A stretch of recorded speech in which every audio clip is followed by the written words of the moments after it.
Dia tidak panik saat kau pergi. Ada sebuah pengalaman yang sangat membekas dalam hidup, yang mungkin paling membekas ketika seseorang yang pernah menjadi pusat duniamu pergi, dan dunia mereka tetap berjalan. Tidak, bukan sekadar tetap berjalan, melainkan berjalan dengan tenang, tanpa keguncangan, tanpa gejolak yang berarti. Dia tidak panik ketika Anda pergi. Tidak ada telepon yang berdering di tengah malam, tidak ada pesan panjang yang penuh tanda tanya, tidak ada upaya untuk mencari tahu di mana Anda berada. Dia tidak segera mencoba menghubungi, seolah-olah tidak ada benang merah yang putus. Tidak ada ikatan yang perlu segera diperbaiki.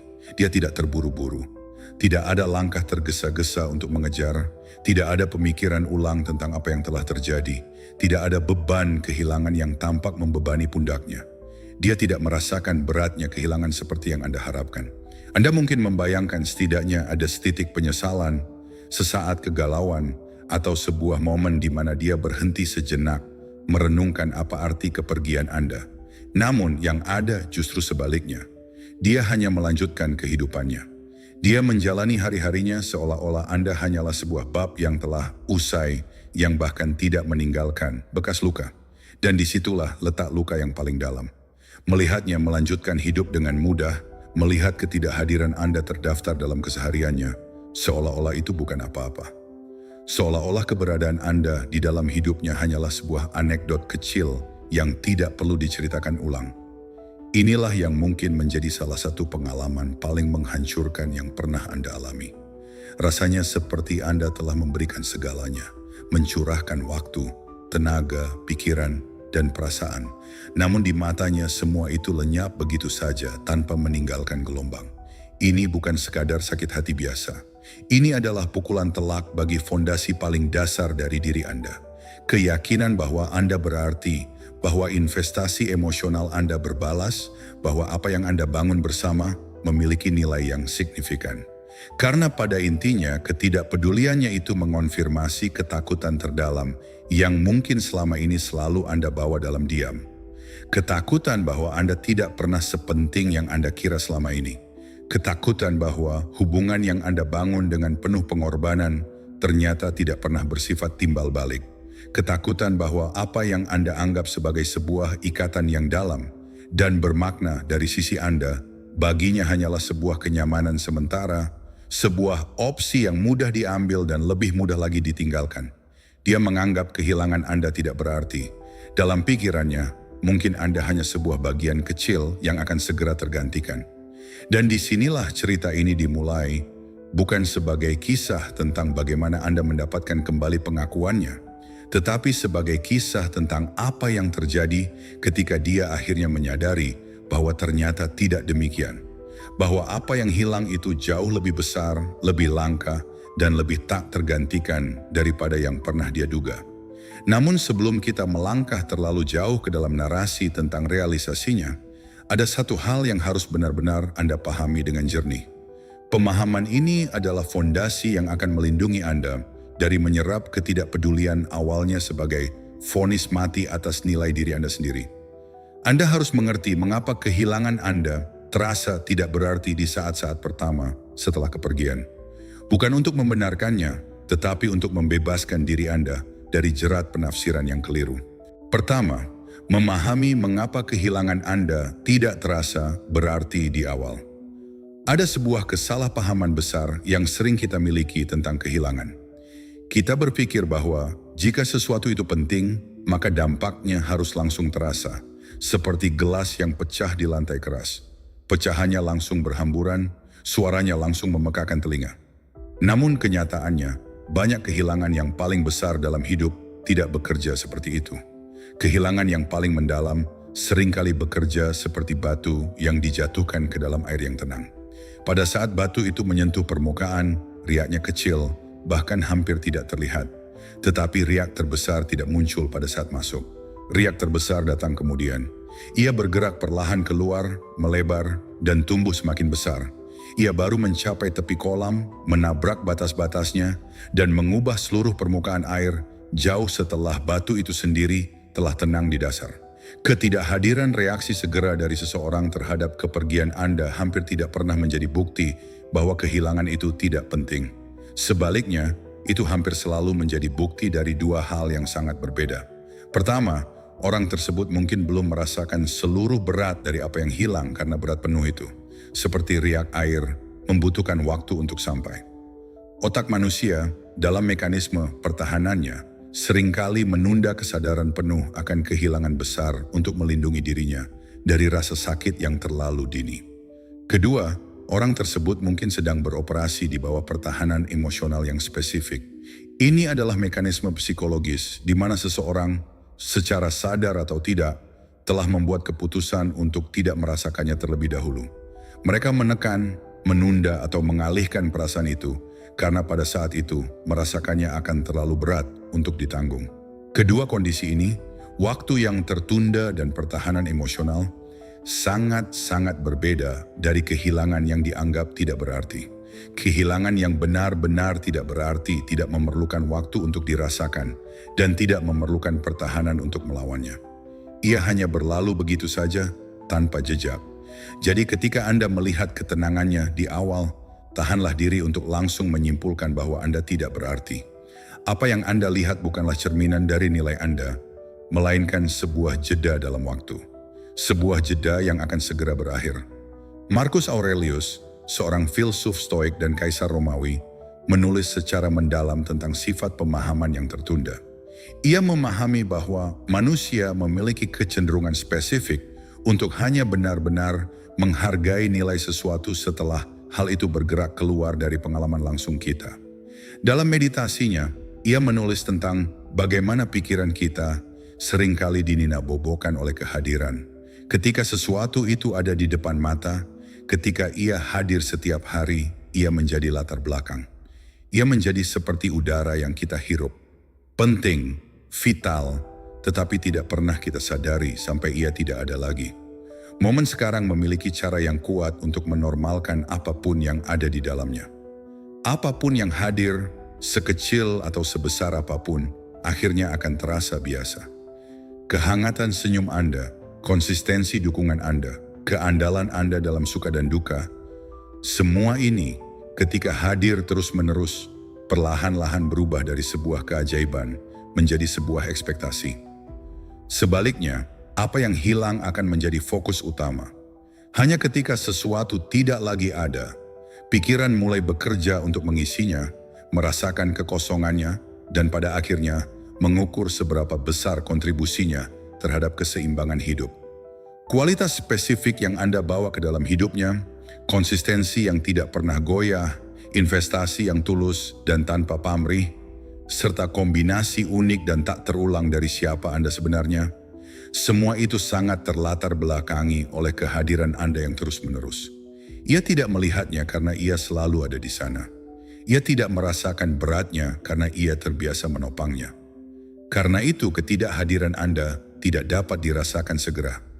Butuh waktu, butuh pengalaman akumulatif, butuh kehadiran Anda yang hilang dalam belasan momen kecil sehari-hari, saat kopi pagi yang biasanya Anda siapkan, saat cerita lucu yang biasanya Anda bagikan, saat keheningan nyaman yang biasanya Anda isi dengan kehadiran yang menenangkan. Sebelum gambaran penuh tentang apa yang hilang menjadi terlihat. Ia mengira kehilangan Anda tidak ada artinya, karena ia belum hidup tanpa Anda cukup lama untuk mengetahui bagaimana rasanya hidup tanpa Anda. Di kolom komentar video ini, seseorang menuliskan sebuah kalimat yang sangat singkat namun begitu dalam. Ketidakhadiran mengungkapkan segalanya. Ya, ketidakhadiran adalah guru yang paling jujur. Ia tidak bisa disuap, tidak bisa dibohongi. Ketika Anda tidak ada, semua yang Anda tutupi, semua yang Anda sokong, semua yang Anda isi akan terbuka dengan sendirinya. Dan proses pengungkapan inilah yang akan membawa kita ke tahap selanjutnya. Kedua, mekanisme psikologis yang mengubah ketidakpedulian menjadi pengakuan. Jika berat sebenarnya dari kehilangan Anda membutuhkan waktu lebih lama untuk dirasakan daripada momen ketika Anda pergi, maka pertanyaan selanjutnya adalah, bagaimana proses itu terjadi?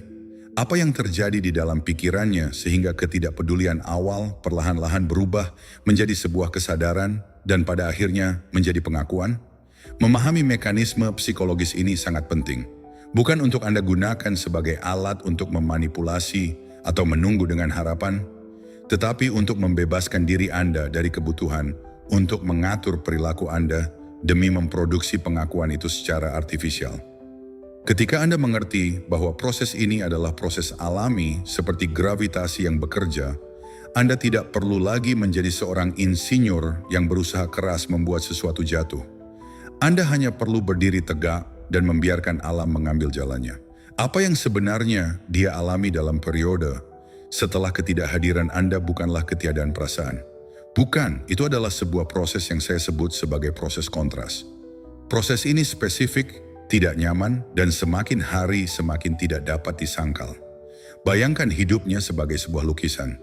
Kehadiran Anda adalah sebuah warna yang menyatu di dalamnya, menciptakan harmoni. Ketika Anda pergi, warna itu dihilangkan. Pada awalnya lukisan itu masih terlihat utuh, tetapi seiring waktu mata akan mulai menyadari bahwa ada bagian yang kosong, bahwa harmoni yang dulu ada kini hilang, dan warna-warna lain menjadi terlihat kurang hidup tanpa kehadiran warna Anda. Ini adalah efek kontras. Secara lebih konkret, setiap situasi yang kehadiran Anda secara diam-diam buat menjadi lebih baik, kini mulai mengungkapkan ketidakhadiran Anda. Dan ini bukan terjadi secara tiba-tiba, melainkan sedikit demi sedikit, tetapi terus-menerus. Misalnya, ada hari-hari buruk di tempat kerja yang dulu selalu terasa lebih ringan karena Anda selalu ada untuk mendengarkan. Kini, hari buruk itu terasa sedikit lebih buruk. Ada momen-momen kecil di akhir pekan yang dulu diisi dengan kegiatan sederhana bersama Anda, yang kini menjadi kosong dan terasa lebih sunyi. Setiap momen yang konsistensi Anda telah ciptakan sebagai latar belakang keandalan, sekarang mulai mengungkapkan ketidakhadiran Anda melalui ketidakandalan yang spesifik dari apa yang tersisa. Orang lain mungkin hadir, tetapi keandalan yang Anda miliki, yang spesifik, yang konsisten, yang tanpa syarat, tidak mudah ditemukan di tempat lain. Setiap kali dia meraih, secara sadar atau tidak, sesuatu yang biasanya Anda sediakan, dan dia menemukan bahwa hal itu tidak tersedia, ada sebuah celah yang terbuka. Celah antara apa yang ada sekarang dan apa yang dulu selalu ada. Celah itu semakin melebar setiap hari. Pikiran yang gagal untuk mendaftarkan nilai dalam kehadiran sesuatu yang nyata, lambat laun dipaksa untuk mendaftarkannya dalam pengalaman yang terus tumbuh akan ketidakhadirannya. Ini menjadi sebuah realitas yang semakin sulit untuk dirasionalkan. Pada awalnya, dia mungkin bisa berkata pada dirinya sendiri, ini hanya sementara, atau aku baik-baik saja tanpa dia. Tetapi bukti-bukti kecil yang terakumulasi setiap hari, rasa tidak nyaman yang terus berulang, momen-momen kosong yang terus terulang, kebutuhan yang tidak terpenuhi yang terus terasa, akhirnya akan menembus semua rasionalisasi. Epictetus, seorang filsuf Stoa lainnya, mengajarkan bahwa manusia tidak digerakkan oleh hal-hal itu sendiri, tetapi oleh penilaian mereka tentang hal-hal. Penilaian yang nyaman seringkali adalah penilaian yang paling tidak akurat. Dalam kasus ini, penilaian yang nyaman adalah bahwa Anda dapat digantikan. Penilaian yang nyaman adalah bahwa apa yang Anda bawa ke dalam hidupnya adalah hal yang umum, yang dapat ditemukan di mana saja. Penilaian yang nyaman adalah bahwa kehidupan yang dia jalani pada dasarnya sama, baik dengan atau tanpa Anda. Namun penilaian yang akurat, yang dihasilkan secara paksa oleh efek kontras yang tak terhindarkan, apakah dia menginginkannya atau tidak, ternyata berbeda. Penilaian yang akurat itu adalah pengakuan bahwa apa yang Anda bawa adalah spesifik, bahwa kehangatan itu nyata, bahwa keandalan Anda bukanlah kebetulan, dan bahwa investasi Anda bukanlah sesuatu yang akan dia temukan lagi dengan mudah pada orang berikutnya yang tersedia. Penilaian itu tidak datang sebagai sebuah pilihan yang dengan senang hati dia ambil. Penilaian itu datang sebagai sebuah fakta yang dipaksakan oleh bukti yang tak terbantahkan. Bukti yang terakumulasi dari ketidakhadiran Anda dalam hidup yang diam-diam, tidak terlihat, ternyata jauh lebih baik dengan Anda di dalamnya. Ketidakhadiranku berbicara jika apa yang kamu bangun hanya menjadi terlihat setelah hilang, tulis seseorang di kolom komentar. Dan memang benar demikian. Ketidakhadiran adalah bahasa yang paling jujur. Ia berbicara dengan lantang tentang apa yang selama ini tidak pernah disadari. Ketiga, tuntutan stoik, membangun untuk dirimu sendiri. Namun disinilah kita sampai pada persimpangan paling kritis. Cerita ini bisa dengan mudah berubah menjadi sebuah narasi yang berpusat pada realisasinya. Anda bisa saja menghabiskan berhari-hari, berminggu-minggu, bahkan berbulan-bulan dengan hanya menunggu momen ketika dia akhirnya menyadari semua ini. Anda bisa saja mulai menyusun skenario di kepala Anda, berharap pada saat dia datang kembali, Anda akan mendapatkan validasi yang selama ini Anda cari. Tapi inilah tuntutan stoik, tuntutan yang memisahkan pria yang benar-benar tumbuh dari pengalaman ini dengan pria yang hanya menunggu pengakuan dan menggunakannya sebagai alat validasi diri. Tuntutan itu adalah ini, Anda tidak dapat mengatur hidup Anda di sekitar momen ketika dia menyadarinya. Anda tidak bisa menjadikan pengakuan akhirnya sebagai tujuan utama dari pertumbuhan Anda. Mengapa? Karena jika pengakuan darinya adalah alasan di balik semua kerja keras Anda, jika gambaran tentang dirinya yang akhirnya memahami apa yang telah dia hilang menjadi mesin pendorong yang membuat Anda terus maju, maka pertumbuhan Anda tidaklah nyata. Itu bukanlah pertumbuhan, melainkan sebuah pertunjukan. Sebuah pertunjukan yang dilakukan untuk satu orang penonton yang mungkin datang atau mungkin juga tidak. Dan pertunjukan tidak seperti pertumbuhan yang tulus dan autentik, tidak akan pernah menjadi fondasi yang kokoh. Pertunjukan tidak terakumulasi menjadi kekuatan karakter. Pertunjukan tidak membangun fondasi permanen yang spesifik dan tak tergoyahkan. Pertunjukan hanya menghasilkan sikap sementara yang akan runtuh pada saat audiens yang Anda butuhkan itu berhenti menonton. Pertumbuhan sejati, sebagaimana diajarkan oleh para filsuf Stoa, adalah praktik yang benar-benar, sepenuhnya, dan total untuk diri Anda sendiri. Marcus Aurelius tidak menulis kitab meditasinya untuk dibaca oleh rakyat Roma. Ia tidak menulisnya untuk mendapatkan pujian atau pengakuan. Ia menulisnya untuk dirinya sendiri. Ia menulisnya sebagai sebuah latihan pribadi harian yang spesifik untuk memeriksa pikirannya sendiri, untuk mempertajam disiplinnya dan untuk mempertahankan pilihannya pada standar seorang pria yang telah dia putuskan untuk menjadi. Standar itu sepenuhnya internal. Standar itu tidak membutuhkan konfirmasi dari luar untuk tetap sah dan valid. Ia tidak perlu ada yang menonton untuk terus menjadi seorang pria yang bijaksana dan bermoral. Pria yang membawa standar internal yang sama pada pertumbuhannya sendiri, selama periode ini adalah pria yang terus membangun, bahkan setelah harapan akan pengakuan telah lama memudar. Ia terus membangun karakternya, terus mengasah nilainya, terus mengembangkan kapasitasnya, bukan karena dia berharap suatu saat nanti hal itu akan dilihat, tetapi karena ia menemukan dalam pembangunan yang terus berlanjut, itu bahwa pekerjaan itu sendiri selalu lebih berharga daripada pengakuan yang mungkin dihasilkannya. Bukan berarti pengakuan itu tidak penting. Tentu pengakuan yang tulus itu terasa baik, itu adalah angin segar. Tetapi bagi pria yang membangun dengan cara ini, pengakuan yang tulus hanyalah sebuah konfirmasi dari sesuatu yang sudah dia ketahui. Bukan sebuah wahyu tentang sesuatu yang masih dia ragukan. Ia sudah tahu nilainya dari dalam. Realisasi dari luar hanyalah gema yang menyenangkan, bukan sumber kebenaran. Seperti komentar yang berbunyi, "Aku membangun untuk diriku." Jika pertumbuhanmu berhenti membutuhkan dia untuk menyaksikannya, maka kau telah menemukan kebebasan. Keempat, bentuk nyata pengakuan dan cara menyikapinya. Ketika pengakuan itu akhirnya tiba, dan seringkali memang tiba, ia jarang datang dalam bentuk yang bersih, eksplisit, dan jujur secara emosional, seperti yang dibayangkan oleh harapan. Ini adalah titik yang sering membuat orang terjebak kembali. Mereka membayangkan sebuah adegan dramatis di mana lawan bicara datang dengan penuh penyesalan, mengakui semua kesalahan, dan mengartikulasikan dengan tepat apa yang telah hilang, dan betapa mereka menyesal tidak menghargainya. Namun kehidupan nyata jarang berjalan seperti skenario film. Lebih sering, pengakuan itu datang dalam bentuk yang jauh lebih halus, tidak langsung, dan kadang-kadang membingungkan. Mungkin sebuah pesan tiba-tiba muncul setelah berminggu-minggu atau berbulan-bulan keheningan. Isinya mungkin ringan, sekadar menanyakan kabar, tetapi ada kehangatan di dalamnya yang tidak ada sebelumnya. Mungkin komentar itu cukup hangat untuk diperhatikan, namun juga cukup santai untuk bisa disangkal jika ditanyakan lebih lanjut. Mungkin ada seorang kenalan bersama yang menghubungi Anda dan mengatakan, dia tanya-tanya tentang kamu loh kemarin. Mungkin ada aktivitas media sosial yang terasa disengaja. Sebuah unggahan yang tahu Anda akan melihatnya.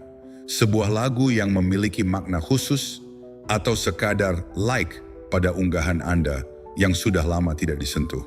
Mungkin dia mulai muncul kembali di tempat-tempat di mana dia tahu Anda sering hadir seolah-olah kebetulan, tetapi frekuensinya terlalu tinggi untuk dianggap kebetulan. Ini bukanlah pengakuan dramatis yang diorganisir oleh harapan Anda. Ini adalah pengakuan yang nyata, tenang, tidak langsung, dan terkadang ambigu. Dan ini adalah titik di mana kebijaksanaan stoik Anda benar-benar diuji.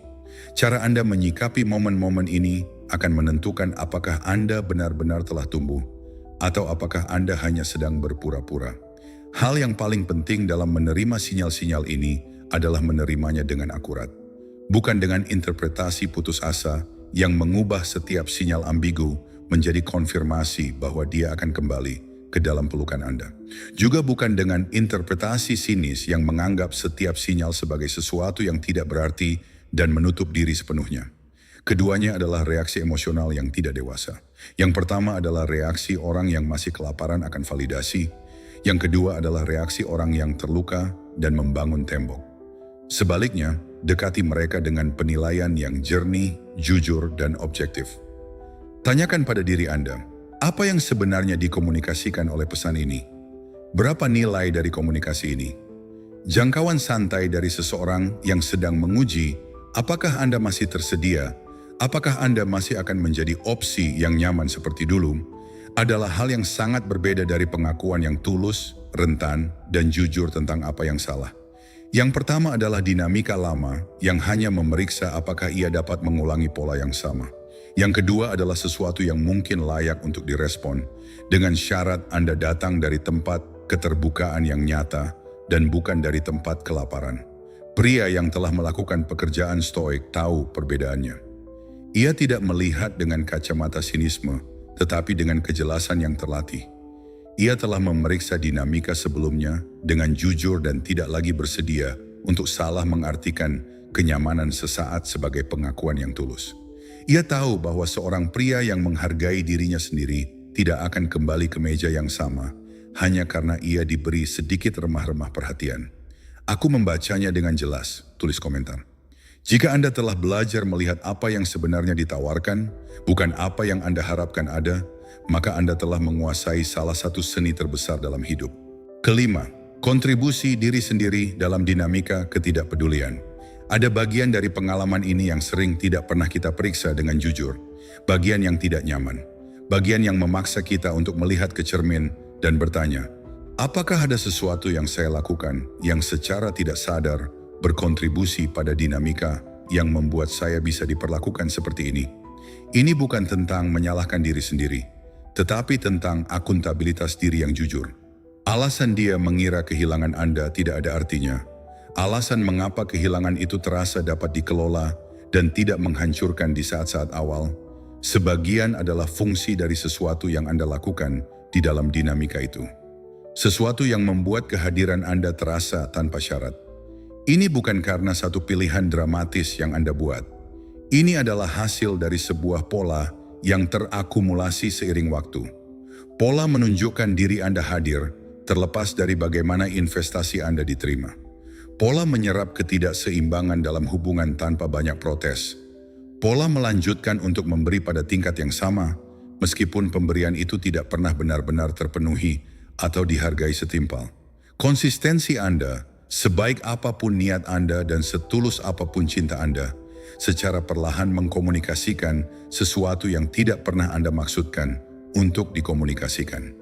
Ia mengkomunikasikan bahwa kehadiran Anda tidak memerlukan timbal balik untuk terus ada. Ia mengkomunikasikan bahwa Anda akan selalu ada, apapun yang terjadi. Dan sebuah kehadiran yang membawa pesan seperti itu, betapapun indahnya niat di baliknya, pada akhirnya akan terasa seperti sesuatu yang sudah ada, bukan sebagai sebuah hadiah yang istimewa. Ia menjadi seperti perabot rumah tangga.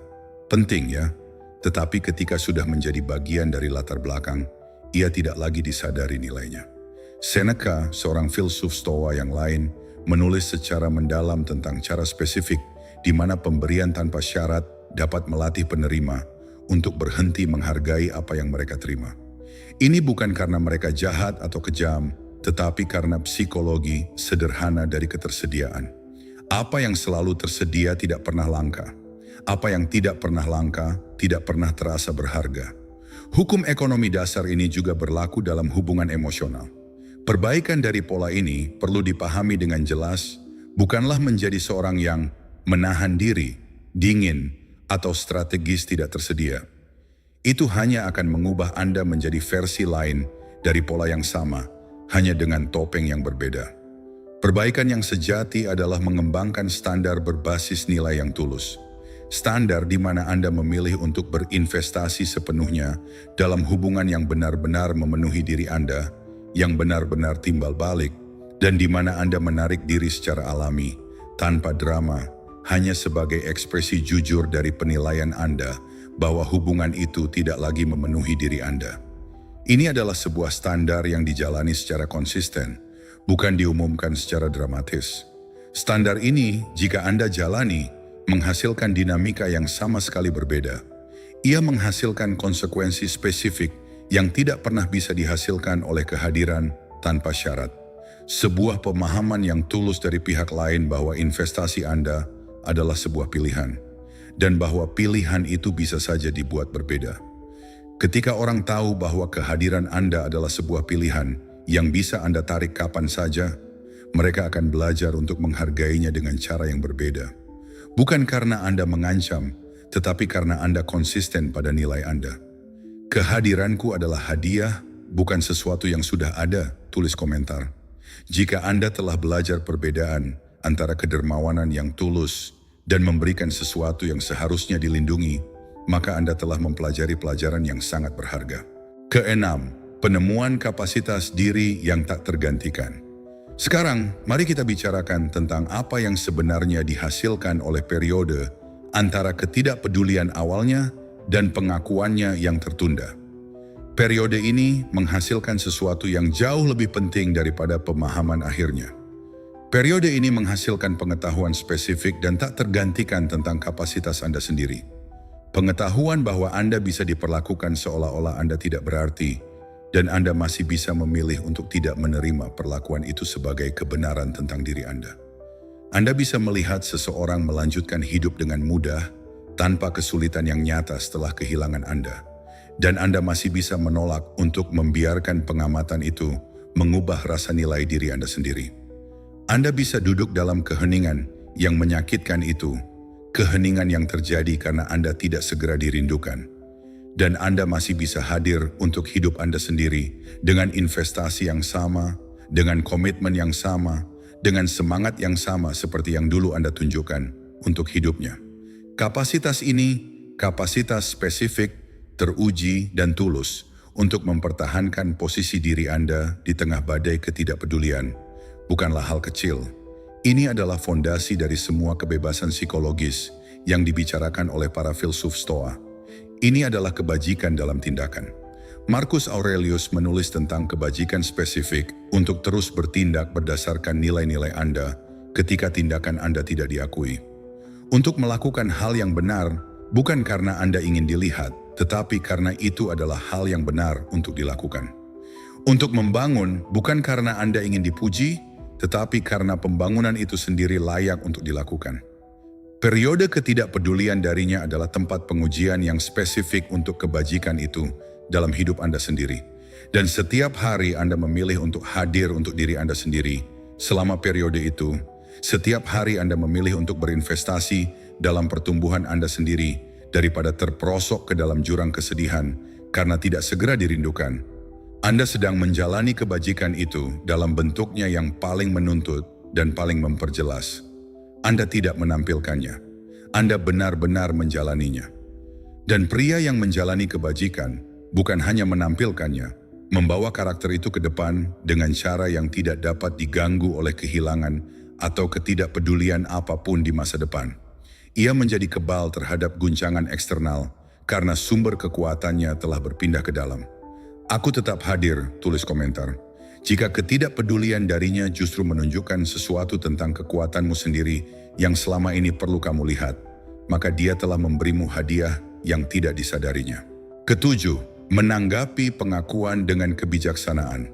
Ketika pengakuan itu akhirnya tiba, Anda harus menanganinya dengan kebijaksanaan yang telah Anda bangun selama periode menunggu yang sulit itu. Ini adalah momen yang krusial. Banyak orang setelah melalui semua rasa sakit dan penantian akan menyambut pengakuan itu dengan kelegaan yang reaktif. Mereka akan membuka pintu selebar-lebarnya, melupakan semua pelajaran yang telah mereka peroleh dan kembali ke pola lama.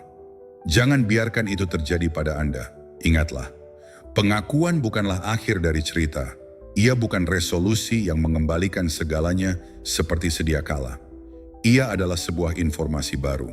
Informasi yang harus diterima sebagai informasi, bukan sebagai jawaban atas semua pertanyaan yang telah diajukan oleh pengalaman ini. Apa yang pengakuan itu katakan kepada Anda adalah bahwa apa yang Anda bawa ternyata terdaftar ketika itu hilang. Itu penting. Tapi ada beberapa hal lain yang tidak dikatakan oleh pengakuan itu. Ia tidak mengatakan apakah kondisi yang menghasilkan ketidakpedulian awalnya telah benar-benar berubah. Ia tidak mengatakan apakah dinamika yang sama tidak akan terulang kembali jika Anda memutuskan untuk kembali.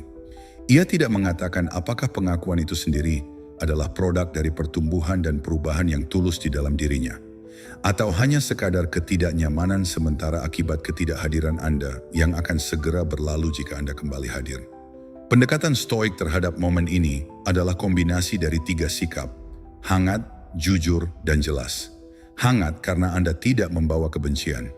Anda telah memproses pengalaman ini dengan jujur dan telah mencapai pemahaman yang bersih tentang apa yang terjadi, tanpa perlu menggambarkan dia sebagai seorang penjahat dalam cerita Anda.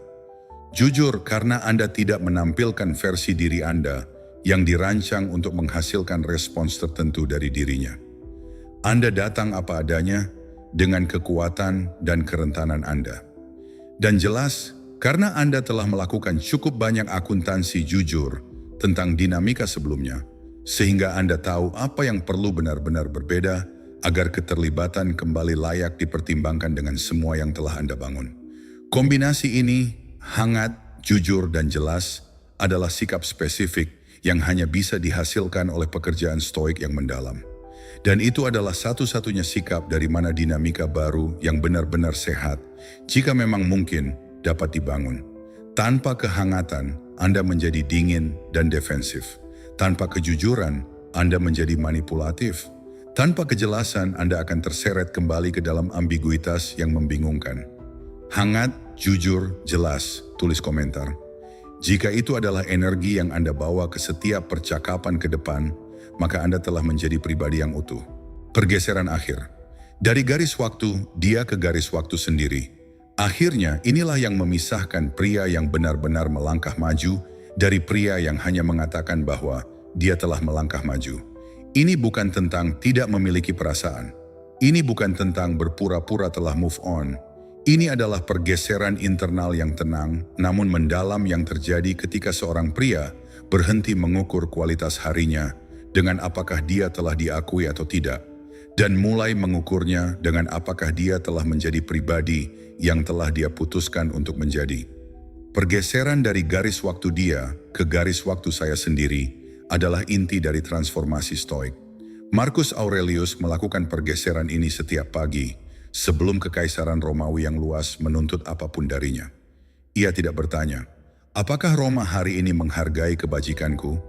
Ia bertanya pada dirinya sendiri, apakah aku telah menjalankan kebajikanku hari ini? Pertanyaan itu diarahkan ke dalam, dijawab dengan jujur dan dilakukan setiap hari, adalah apa yang menghasilkan seorang pria yang akhirnya menjadi benar-benar mustahil untuk disesali kehilangannya. Bukan karena ia sombong, tetapi karena ia benar-benar terlalu terfokus pada misinya sendiri, terlalu terbenam dalam pertumbuhannya sendiri, terlalu asyik dengan perubahannya sendiri, untuk dengan mudah ditemukan atau diabaikan oleh siapapun. Pria yang menanyakan pertanyaan itu setiap hari berhenti membutuhkan cerita eksternal untuk berakhir dengan baik. Ia tidak lagi menuntut agar hidup memberinya resolusi yang sempurna. Ia sudah memiliki jawabannya dari dalam. Ia sudah tahu dari dalam apa yang sedang ia bangun, mengapa itu penting, dan kemana arahnya. Dan pengetahuan itu yang tidak ditampilkan, tidak diumumkan, tidak tergantung pada realisasi akhir dari pihak manapun, adalah kualitas yang paling menarik, paling terarah, dan paling magnetis yang bisa dibawa seorang pria ke dalam ruangan manapun, hubungan apapun, percakapan apapun. Itu adalah kualitas seorang pria yang sepenuhnya, total, dan tanpa permohonan berada di tempat lain dalam hidupnya sendiri. Ia sedang sibuk membangun hal miliknya sendiri. Ia yakin akan nilai dirinya dengan satu-satunya cara yang benar-benar penting. Bukan karena seseorang mengonfirmasinya, tetapi karena ia sendiri yang telah memperolehnya melalui kerja keras dan introspeksi. Aku sekarang berada di tempat lain, tulis komentar. Jika Anda telah berhenti menunggu cerita darinya untuk terselesaikan dan mulai menjalani cerita Anda sendiri, maka Anda telah sampai di tempat itu. Dia mengira kehilangan Anda tidak ada artinya. Dan di saat-saat awal setelah kepergian, ketika kehilangan itu masih baru dan beratnya belum sempat tiba, itu memang terasa seperti tidak ada artinya. Namun perasaan seperti air yang terus mengalir, memiliki cara untuk menjadi akurat seiring waktu. Ia menyesuaikan dirinya dengan kenyataan, apakah kita menginginkannya atau tidak. Dan kenyataan tentang apa yang Anda bawa ke dalam hubungan itu, tentang apa yang benar-benar ada, tentang apa investasi spesifik dan tak terulang dari diri Anda sebenarnya. Kenyataan itu tidak berubah hanya karena dia gagal menyadarinya pada saat itu. Kenyataan itu selalu ada. Ia selalu berharga, selalu sebesar apa adanya. Dan pria yang terus membangun pada periode ketika pengakuan tidak terlihat dimanapun, yang memilih dirinya sendiri, berinvestasi pada dirinya sendiri, dan hadir untuk dirinya sendiri di tengah keheningan, pria itu tidak melakukannya dengan sia-sia. Ia melakukannya dengan satu-satunya cara yang benar-benar penting.